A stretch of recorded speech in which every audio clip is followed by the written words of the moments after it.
ராதிகா சரத்குமார் நடிகை என்பதை தாண்டி ஒரு தைரியமான பெண்ணாக மக்கள் பார்த்து கொண்டிருக்கிறார்கள் என்று விருதுநகரில் பாஜக வேட்பாளர் ராதிகா சரத்குமார் தெரிவித்துள்ளார். தமிழகம் முழுவதும் வரும் ஏப்ரல் 19ஆம் தேதி ஒரே கட்டமாக நாடாளுமன்ற தேர்தலுக்கான வாக்குப்பதிவு நடைபெற உள்ளது.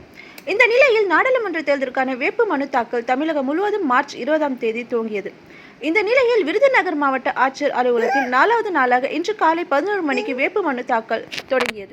இந்த விருதுநகர் நாடாளுமன்ற தொகுதியில் பாஜக கட்சி சார்பில் போட்டியிடும் ராதிகா சரத்குமார் தன்னுடைய வேட்புமனுவை தேர்தல் நடத்தும் அலுவலகம் விருதுநகர் மாவட்ட ஆட்சியருமான ஜெயசீலனிடம் தாக்கல் செய்தார். பின்னர் தேர்தல் நடக்கும் அலுவலக முன்பாக ராதிகா சரத்குமார் தேர்தல் உறுதிமொழி எடுத்துக்கொண்டார்.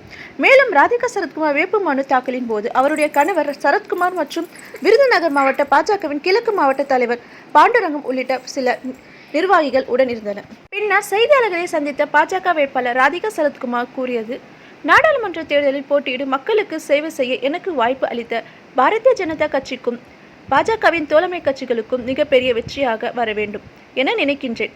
மேலும் வரும் நாட்களில் மக்களை சந்தித்து மக்களுக்கு சேவை செய்ய இந்த தேர்தலில் போட்டியிடுகின்றேன். மக்களிடம் எனக்கு நல்ல வரவேற்பு கிடைத்துள்ளது. தற்போது நடைபெறும் நாடாளுமன்ற தேர்தல் என மக்கள் புரிந்து கொண்டிருப்பதே அதுவே ஒரு வெற்றி. நடிகை என்பதை தாண்டி ஒரு தைரியமான பெண்ணாக மக்கள் என்னை பார்த்து கொண்டிருக்கிறார்கள். தேமுதிக வேட்பாளர் விஜய் பிரபாகரன் எனக்கு ஒரு மகன் போலதான். விருதுநகர் பாராளுமன்றத்தில் பாஜக தலைவர்கள் யாரெல்லாம் பிரச்சாரம் செய்ய வருகிறார்கள் என்பதை மேலிடம்தான் முடிவு செய்யும் என ராதிகா சரத்குமார் தெரிவித்துள்ளார். இந்நிலையில் வேட்புமனு தாக்கலின் போது எதிரெதிரே வந்த பாஜக வேட்பாளர் ராதிகா சரத்குமார் மற்றும் தேமுதிக வேட்பாளர் விஜய் பிரபாகரன் ஆகியோர் கைகுலுக்கி பரஸ்பர வாழ்த்துக்களை பரிமாறிக்கொண்டனர்.